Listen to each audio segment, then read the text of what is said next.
بسم اللہ الرحمن الرحیم۔ السلام علیکم۔ آج سے میں ایک سیریز شروع کرنے جا رہا ہوں جس کا نام ہے بلائنڈ فالوئنگ، تقلید، یا آپ یوں کہہ لیں کہ انٹلیکچوئل اسٹیگنیشن، فکری جمود کہہ رہے ہیں۔ اصل میں ہو یہ رہا تھا کہ کچھ دنوں سے میں اپنے کچھ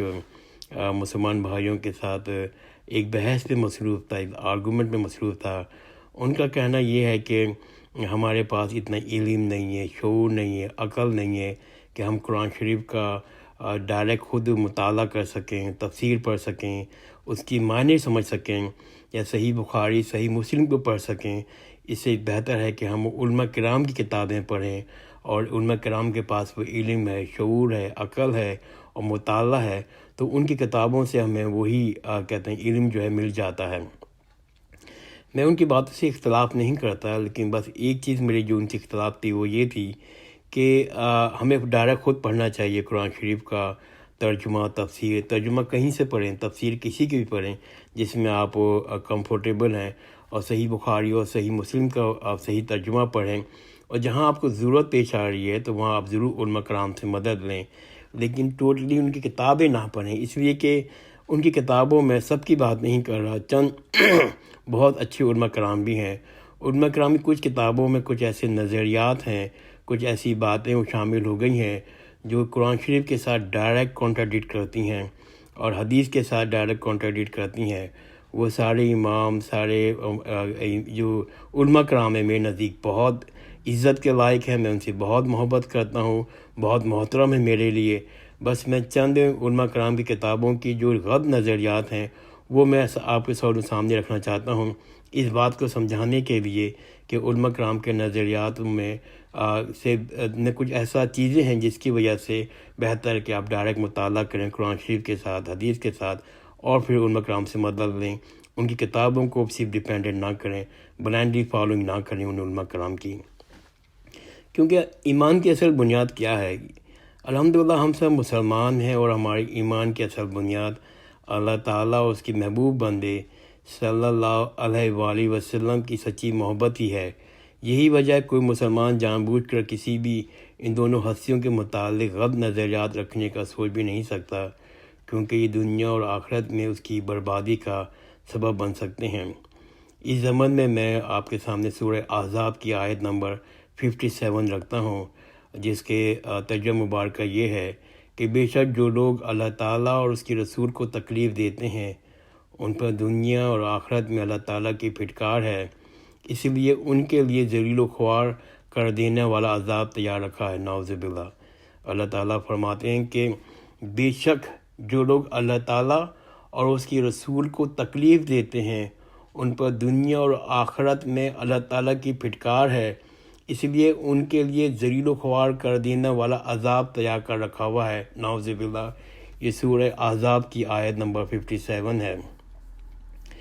اور آگے جا کر سورہ توبہ میں آیت نمبر 31 میں اللہ تعالیٰ نے فرمایا ہے کہ یہود و نصارہ کی گمراہی کی بڑی وجہ کیا ہے۔ اللہ تعالیٰ نے یہودیوں اور عیسائیوں کو گمراہ و بربادی کی سب سے بڑی وجہ یہ فرمائی ہے کہ جو ترجمہ آیت مبارکہ یہ ہے کہ ان یہودی اور عیسائی لوگوں نے اللہ تعالیٰ کو چھوڑ کر اپنے درویش لوگوں اور علماء کو اپنا رب بنا لیا ہے، وہی کو چھوڑ کر اپنے بزرگوں کی بات مانتے ہیں۔ سورہ توبہ آیت نمبر 31۔ ان یہودیوں اور عیسائیوں لوگوں کو ان یہودی و عیسائی لوگوں نے اللہ تعالیٰ کو چھوڑ کر اپنے درویش لوگوں اور علماء کو اپنا رب بنا لیا ہے، یعنی کہ انہوں نے وہی کو چھوڑ دیا ہے، اپنے سی بزرگوں کی بات مانتے ہیں۔ یہودی اور عیسائی کی ان گمراہ کن طرز عمل کے برعکس اللہ تعالیٰ نے اپنے محبوب سیدنا محمد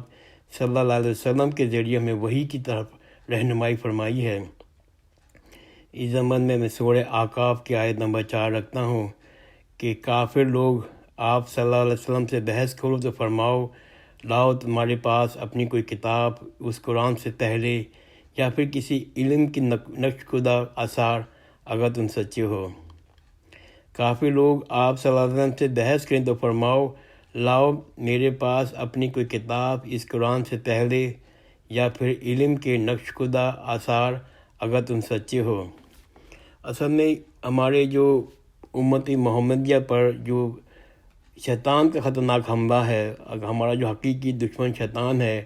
ہمیں یہود و نصارہ کی طرح اپنے علماء و درویشیوں کی اندھادھند پیروی کروانا چاہتا ہے، ہم سے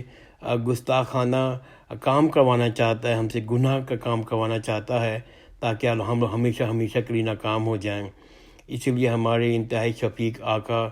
حضرت محمد صلی اللہ علیہ وسلم نے اللہ تعالیٰ کی طرف سے دی ہوئی غیبی خبر کے ذریعے ہمیں پہلے ہی اس خطرے سے آگاہ کر دیا تھا۔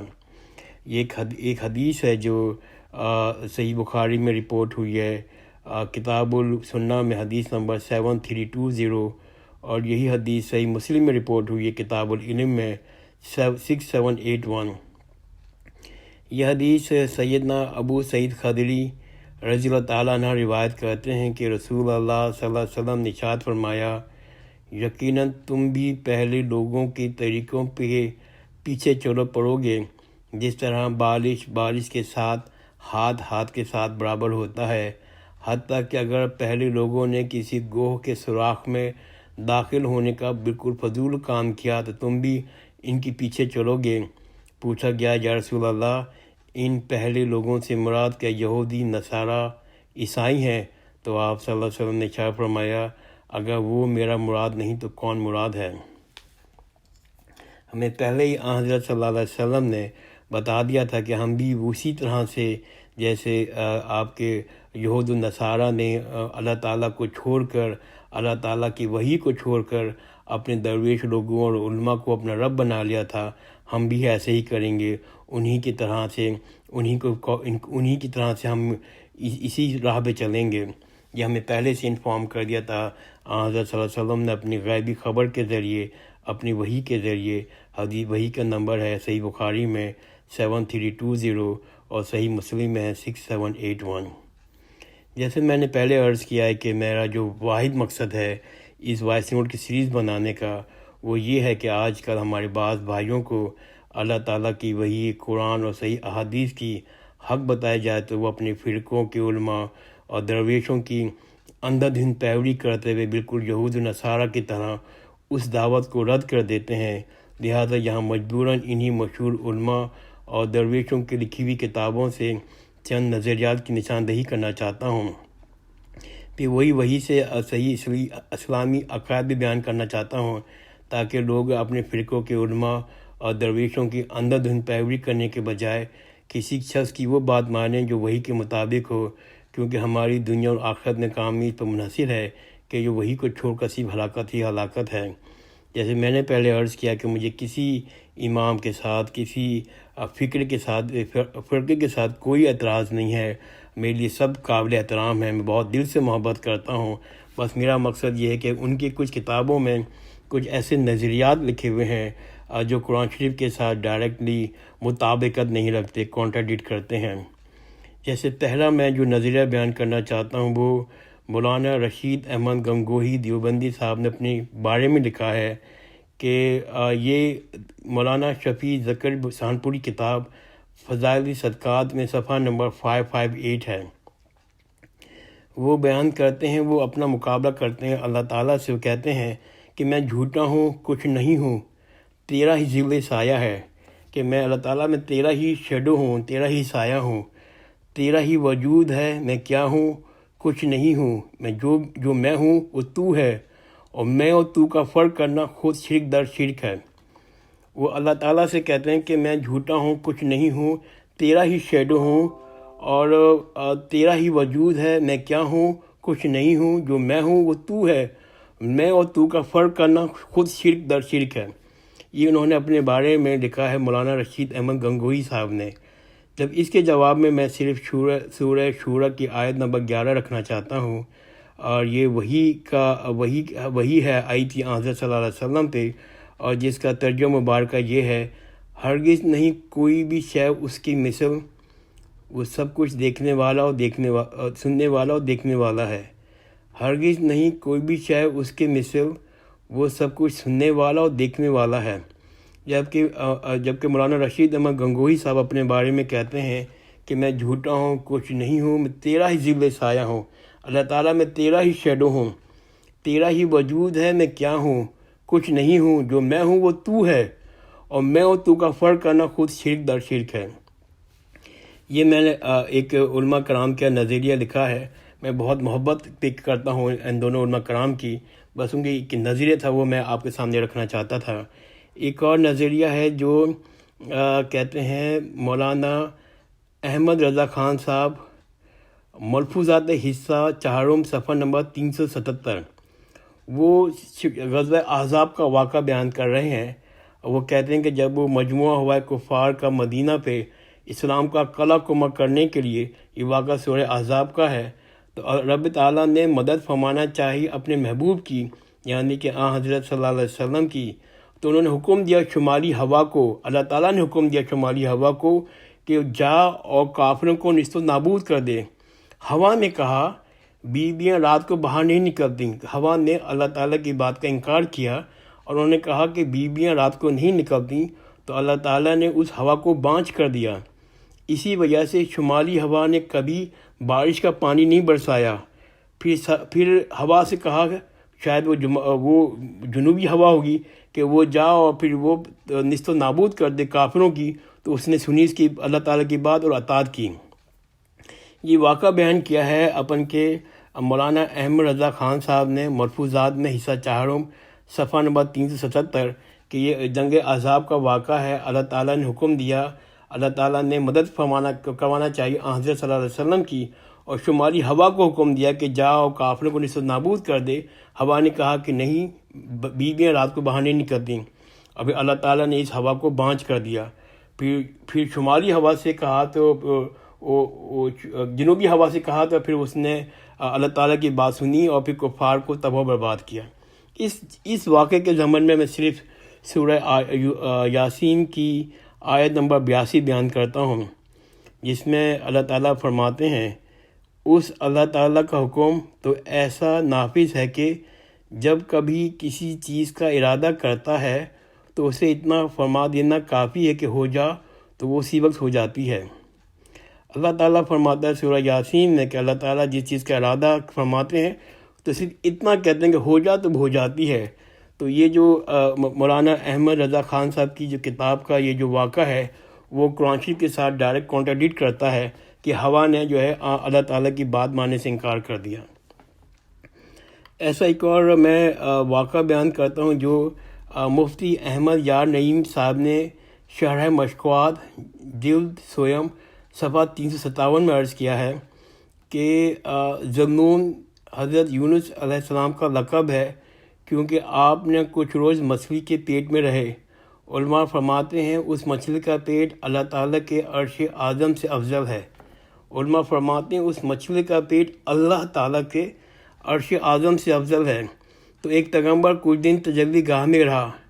جب مچھلی کا پیٹ عرش اعظم سے افضل ہو گیا تو حضرت آمنہ رضی اللہ تعالیٰ عنہ خاتون کا وہ شکم پاک جس میں سید الانبیاء صلی اللہ علیہ وسلم 9 ماہ جلوہ افروز رہے، وہ تو عرش اعظم سے کہیں افضل ہے۔ یہ ایک مولانا صاحب نے اپنی کتاب میں عرض کیا ہے۔ اس کے ضمن میں صرف سورہ اعراف کی آیت نمبر 54 بیان کرتا ہوں۔ اللہ تعالیٰ فرماتے ہیں کہ بے شک تمہارا رب اللہ تعالیٰ ہے جس نے پیدا فرمایا آسمانوں اور زمین کو 6 دن میں، اور پھر عرش اعظم کا یہ جلوہ افروز ہونا جیسا اس کی شان کے لائق ہے۔ تو یہ تھوڑا سا مولانا صاحب کی بات سے قرآن شریف کے ساتھ وہ مطابقت نہیں رکھتا۔ ایک اور کتاب ہے مولانا خلیل احمد سہارنپوری صاحب کی مہند المفند صفحہ نمبر 28، اور یہ بات مولانا شیخ زکریا سہارنپوری صاحب نے بھی بیان کی ہے فضائل الحج میں صفحہ نمبر 138 میں۔ وہ فرماتے ہیں کہ وہ حصہ زمین کا قبر مبارک جو نبی کریم صلی اللہ علیہ وسلم کا زمین کے ساتھ ٹچ ہوتا ہے وہ افضل ہے، یہاں تک کہ کعبہ اور عرش اور کرسی سے بھی افضل ہے۔ مولانا صاحب فرماتے ہیں اپنی کتاب میں کہ جو حصہ زمین کا جو قبر مبارک ہے نبی کریم صلی اللہ علیہ وسلم کا، وہ جو زمین کا حصہ ہے وہ افضل ہے، یہاں تک کہ کعبہ اور عرش اور کرسی سے بھی افضل ہے۔ اس زمن میں ایک آیت رکھتا ہوں، ایک قرآن شریف کی آیت ہے سورہ حج کی آیت نمبر 74، جس میں اللہ تعالیٰ نے فرمایا انہوں نے اللہ تعالیٰ کی قدر نہ جانی جیسے جاننی چاہیے تھی، بے شک اللہ تعالیٰ قوت والا و غالب ہے۔ اور ایک اور حدیث میں بیان کرتا ہوں، صحیح بخاری کی کتاب الانبیاء میں حدیث کا نمبر 3445 ہے، اور جس میں یہ حدیث بہت امپورٹنٹ حدیث ہے۔ سیدنا عمر بن خطاب رضی اللہ تعالیٰ نے روایت کرتے ہیں، رسول اللہ صلی اللہ علیہ وسلم نے ارشاد فرمایا، میری شان کو اس طرح مت بڑھا دینا جیسے کہ نصارہ عیسائیوں نے عیسیٰ بن مریم کی تعریف میں مبالغہ کرتے ہوئے ان کو اپنے مقام سے بڑھا دیا تھا۔ میں تو اس کا بندہ ہوں، بس مجھے اللہ تعالیٰ کا بندہ اور اس کا رسول ہی کہنا۔ وہ مولانا صاحب کہتے ہیں کہ جو زمین کا حصہ ہے، جو قبر مبارک ہے حضرت صلی اللہ علیہ وسلم کی، وہ جو زمین ٹکراتی ہے حضرت صلی اللہ علیہ وسلم کے جسم کے ساتھ، وہ کعبہ اور عرش و کرسی سے بھی افضل ہے۔ یہ مولانا صاحب کی کتاب میں لکھا ہوا ہے، مہند المفند میں صفحہ نمبر 28 میں۔ جبکہ حضرت صلی اللہ علیہ وسلم کی حدیث ہے صحیح بخاری کی 3445 میں، جس میں انہوں نے کہا، یہ حدیث سیدنا عمر بن خطاب رضی اللہ تعالیٰ عنہ بیان کرتے ہیں کہ رسول اللہ نے فرمایا، میری شان کو اس طرح مت بڑھا دینا جیسے کہ نصارہ یہودیوں نے عیسیٰ بن مریم علیہ السلام کی تعریف میں مبالغہ کرتے ہوئے ان کو اپنے مقام سے ہی بڑھا دیا تھا۔ میں تو اس کا بندہ ہوں، بس مجھے اللہ کا بندہ اور اس کا رسول ہی قرار دینا۔ اور ایک اور حدیث ہے صحیح مسلم کی کتاب المساجد، حدیث نمبر 1188۔ یہ حدیث سیدنا جندب علیہ السلام سے روایت ہے کہ رسول اللہ نے اپنی وفات سے 5 دن قبل ارشاد فرمایا، خبردار تم لوگ اپنی انبیاء علیہ السلام اور نیک لوگوں کی قبروں کو سجدہ گاہ بنا لیتے تھے، خبردار تم قبروں کو سجدہ گاہ نہ بنانا، بے شک میں تمہیں اس حرکت سے منع کرتا ہوں۔ یہ حدیث صحیح مسلم حدیث نمبر 1188 ہے۔ رسول اللہ نے فرمایا اپنی وفات سے 5 دن قبل، خبردار تم سے پہلے لوگ اپنے انبیاء علیہ السلام اور نیک لوگوں کی قبروں کو سجدہ گاہ بنا لیتے تھے، خبردار تم لوگ قبروں کو سجدہ گاہ نہ بنانا، بے شک میں تمہیں اس حرکت سے منع فرماتا ہوں۔ الحمدللہ میں نے آج چند چیزیں رکھی ہیں، آئندہ کی نشست میں آئندہ چند چیز اور رکھوں گا۔ اور میں اگین کہتا ہوں، میرا ان علماء کرام سے بڑی محبت ہے، بڑا احترام کرتا ہوں، میرے نزدیک بہت عالم ہیں یہ، لیکن کچھ نظریات ان کی کتابوں میں ایسے ہیں جو قرآن شریف کے ساتھ کانٹراڈکٹ کرتے تھے، وہ میں نے آپ لوگوں کی نظر میں رکھے ہیں۔ اور آئندہ کی نشست میں مزید کچھ اور کتابوں کے ریفرنس دوں گا جو علماء کے نظریات ہیں جو قرآن شریف کے ساتھ کانٹراڈکٹ کرتے ہیں۔ جزاک اللہ خیراً، خدا حافظ۔